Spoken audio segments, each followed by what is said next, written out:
মোৰ ছাত্ৰ ছাত্ৰীসকল তোমালোক সকলোকে আমাৰ এই চেনেলটোলৈ পুনৰবাৰ স্বাগতম জনাইছোঁ। ক্লাছ 8ৰ আজি যিহেতু NIMS এক্সাম আছিলে 10:30 পৰা 12:30 12টা বজালৈকে মেণ্টেল এবিলিটি টেষ্ট আছিলে। গতিকে বহুতো ছাত্ৰ ছাত্ৰীয়ে নিশ্চয় সুধিব যে আমাক আনচাৰখিনিও কৰি দিব লাগে। আৰু ইতিমধ্যে মই তোমালোক বহুখিনি হেল্প কৰিছোঁ আগৰ ভিডিঅ'সমূহ যিসকল ছাত্ৰ ছাত্ৰীয়ে চাইছা।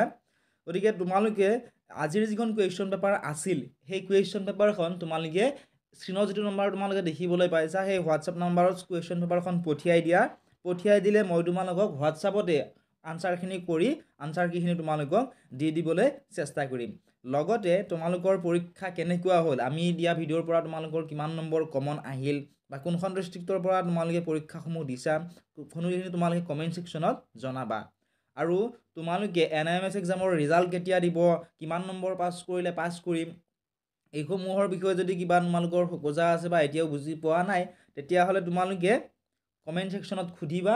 কমেণ্ট ছেকশ্যনত সুধিলে মই তোমালোকে সোধা প্ৰশ্নৰ উত্তৰ দি মই অন্য এটা ভিডিঅ' বনাম যাতে তোমালোকৰ NIMS এক্সামৰ বিষয়ে থকা সকলোখিনি ডাউট ক্লিয়াৰ হৈ যায়। যে তেনে তোমালোকৰ ধৰা SC STৰ কাৰণে কিবা ৰিলেক্সেশ্যন আছে নেকি, বা 150 নম্বৰৰ ভিতৰত আমি কিমান নম্বৰ 180 নম্বৰৰ ভিতৰত আমি কিমান নম্বৰ পালে আমি পাছ কৰিম, এনেকুৱা ধৰণৰ বহুতো কুৱেশ্যন তোমালোকৰ মনত নিশ্চয় আছে।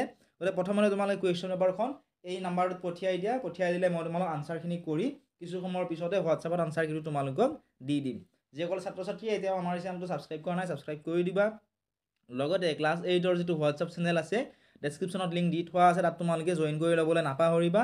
অহাকালিৰ পৰা আমি ক্লাছ 8ৰ সকলো ছাবজেক্টৰ কুৱেশ্যন পেপাৰৰ উত্তৰৰ ভিডিঅ' এই চেনেলটোত আমি আপলোড কৰিম।